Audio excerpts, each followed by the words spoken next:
Bienvenue sur ce Blenderbox. Dans ce tutoriel, je vais vous expliquer les collisions. Alors les collisions, on les spécifie dans l'onglet Logique. Alors pour commencer, ici il y a une liste déroulante. Je vais vous montrer le soft body. Alors le soft body, il faut l'appliquer sur un objet qui a beaucoup de faces pour qu'il y ait un bel effet.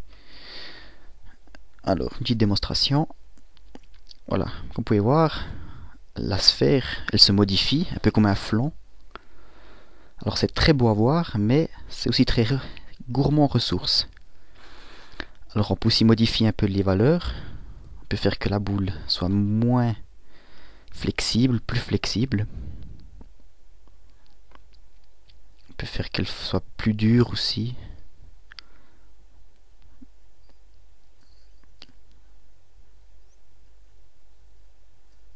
On peut faire qu'elle soit très très mou.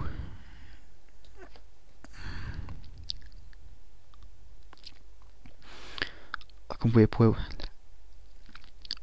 là vous pouvez voir qu'elle se déforme un peu plus, et ainsi de suite.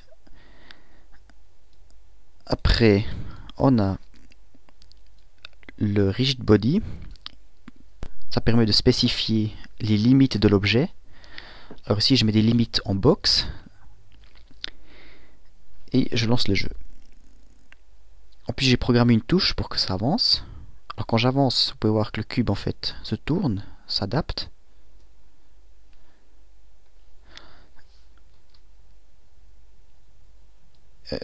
Sinon il y a le dynamique. Le dynamique, lui, fait que l'objet ne s'adapte pas au sol, c'est-à-dire qu'il ne se tourne pas. Alors le premier c'est plus pour des voitures, et le deuxième c'est plus pour des jeux de guerre, parce qu'on n'aimerait pas que le personnage ou le soldat tombe en arrière sur le dos. Sinon aussi, si on retourne dans le rigid body, ici il y a des valeurs qu'on peut changer. Par exemple, celui-ci permet de modifier l'effet de collision. Je vais remettre celui-là. Celui-ci c'est plus pour la rotation, qui fait que la rotation est plus forte sur l'objet. Après une voiture on n'aimerait pas trop, parce que sinon elle fait des têtes à queue.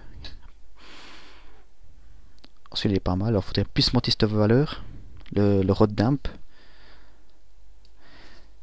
Sinon il y a encore la masse. La masse est utilisée quand deux objets collisent. C'est celle qui a plus de masse qui pourra plus repousser l'autre.